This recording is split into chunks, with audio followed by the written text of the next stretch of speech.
Bonjour à toutes et à tous. Merci de m'accueillir. Merci à la Fédération de donner une tribune. C'est ça, c'est ce que vous avez dit sur un sujet éminemment complexe qui peut être une évidence pour vous, mais qui n'est pas une évidence à mon avis aujourd'hui, ni dans l'écosystème politique français, ni dans l'économie française.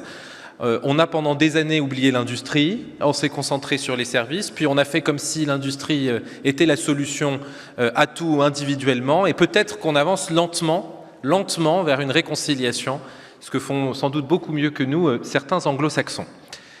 Et en venant et en réfléchissant au sujet que vous traitez aujourd'hui, je me suis dit qu'il y avait au moins 3 éléments d'inspiration du commerce coopératif qu'il fallait absolument qu'on développe en France et qu'on devait accompagner, moderniser dans les règles pour ce qui vous concerne et accompagner davantage.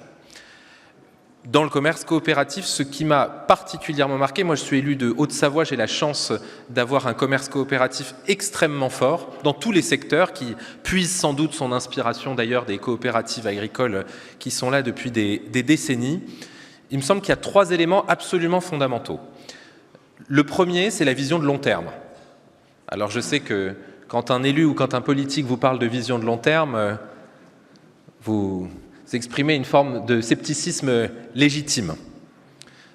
Et c'est une source d'inspiration puisque dans tout le commerce coopératif, cette vision de long terme irrigue les choix d'investissement, les choix d'implantation et au fond les choix de développement de court et de moyen terme, et j'y reviendrai dans un instant, les choix de filière. Donc une vision de long terme. Le deuxième élément, c'est celui de la culture de décentralisation.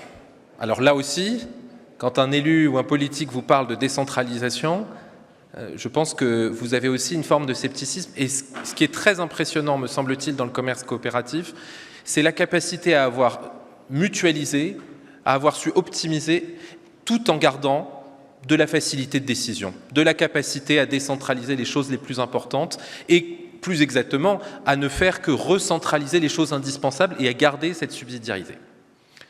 Et puis le troisième point, qui est vital et qui est sans doute encore lacunaire dans notre économie, c'est évidemment la coopération elle-même, c'est-à-dire la confiance. Combien d'écosystèmes on voit réussir parce que, au sein d'une filière, la confiance a pris ?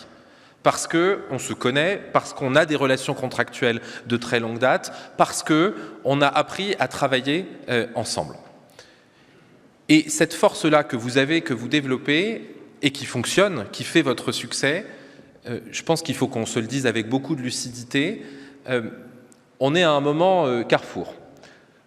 On peut ou bien choisir de compter sur vous, et seulement sur vous, de continuer ces 3 atouts que j'ai mentionnés, d'espérer qu'ils persévèrent, ou bien on peut se dire, nous, responsables politiques, que vous êtes à un moment pivot et que vous êtes en danger.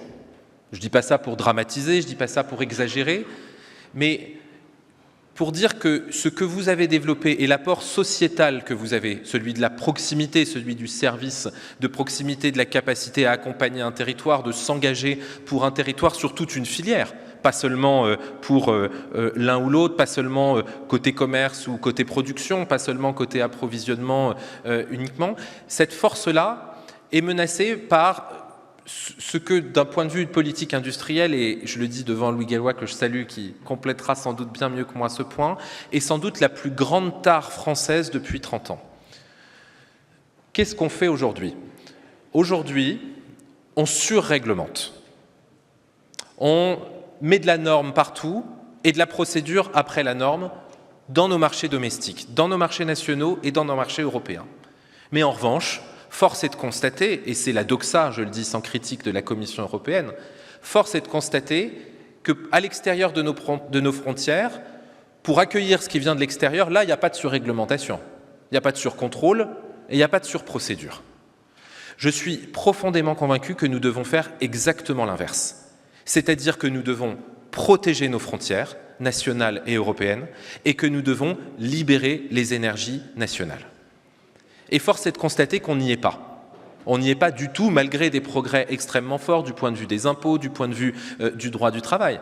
Mais force est de constater qu'on n'y est pas. Je ne vais pas vous faire l'injure ici de répertorier les différentes problématiques que vous rencontrez, que vous connaissez 1000 fois mieux que moi. Mais du point de vue si je ne devais prendre que cet exemple, du point de vue des importations, la Commission européenne a depuis longtemps, l'Europe s'est construite sur l'idée d'un marché de consommateurs que vous défendez, vous êtes au contact d'eux toute la journée, donc je ne vais pas m'étendre sur ce sujet. Mais c'est dit finalement, il y a 2 points cardinaux pour défendre le consommateur, il y a la qualité et le prix. Pour la qualité, c'est très simple, il suffit de poser des normes.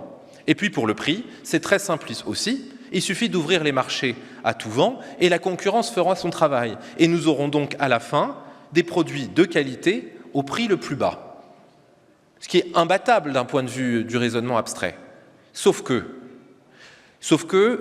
en matière agricole, à chaque fois que la Commission européenne a fait des contrôles poussés, des échantillons sur des poulets brésiliens, de l'agneau néo-zélandais ou que sais-je, le taux de non-conformité était gigantesque, incommensurable avec ce qu'on connaît sur les produits européens.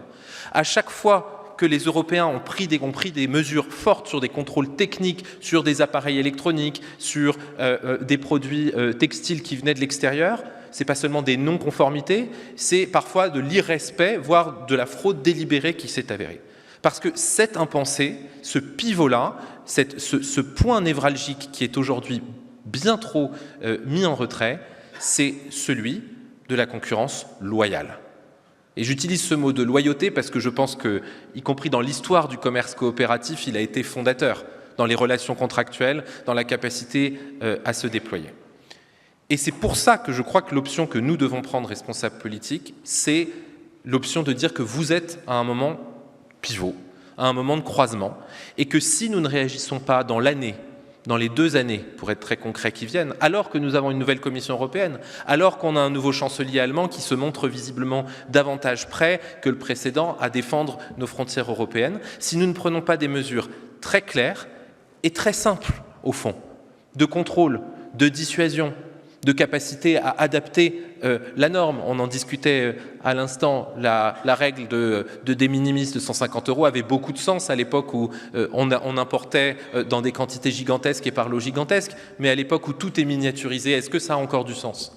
Est-ce qu'on peut mettre ce sujet sur la table et est-ce que l'Europe peut se comporter comme une puissance, c'est-à-dire comme une fédération d'États qui est capable de raisonner et de décider en moins d'1 an, ou est-ce que nous voulons continuer à nous comporter cette fois, nous, comme une fédération d'institutionnels, technocrates, qui organisons des colloques régulièrement pour se poser la question du moment où on commencera à agir.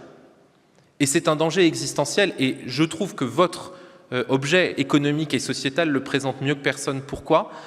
Parce que, et je terminerai là-dessus, et vous me permettrez de finir sur mon expérience au Savoyard, parce que je suis absolument convaincu que vous avez une mission sociétale et nationale, qui est celle de la réconciliation du consommateur et du citoyen. Vous savez, cette personne qui vous dit qu'elle veut les prix les plus bas possibles, mais qu'elle veut que ce soit du made in France, de qualité, dont elle puisse immédiatement sourcer le fermier pour l'agriculture, ou le producteur pour le textile, ou que sais-je. Cette personne qui souhaite qu'on importe plus du reste du monde, mais qui ne comprend pas comment un produit peut coûter 10% plus cher en 3 ans. Cette personne qui souhaite que le brut soit plus proche du net, mais qui ne souhaite pas qu'on fasse des économies sur la dépense sociale ou sur un certain nombre de dépenses de l'État et de masse salariale. Et vous êtes au carrefour, à mon avis, de ce point-là, à la fois avec vos salariés, avec les emplois que vous représentez partout sur le territoire, et avec le maillage territorial que vous avez, qui vous permet de dire, dans les magasins d'Annecy, de la Clusaz, d'Albi-sur-Chéran, voilà le produit que nous pouvons proposer, et voilà les raisons pour lesquelles il a un prix qui reflète un engagement coopératif évidemment, mais un engagement sociétal et économique. Donc, je n'ai qu'une chose à vous dire, continuez et soyez exigeants avec nous, nous vous devons beaucoup. Merci beaucoup.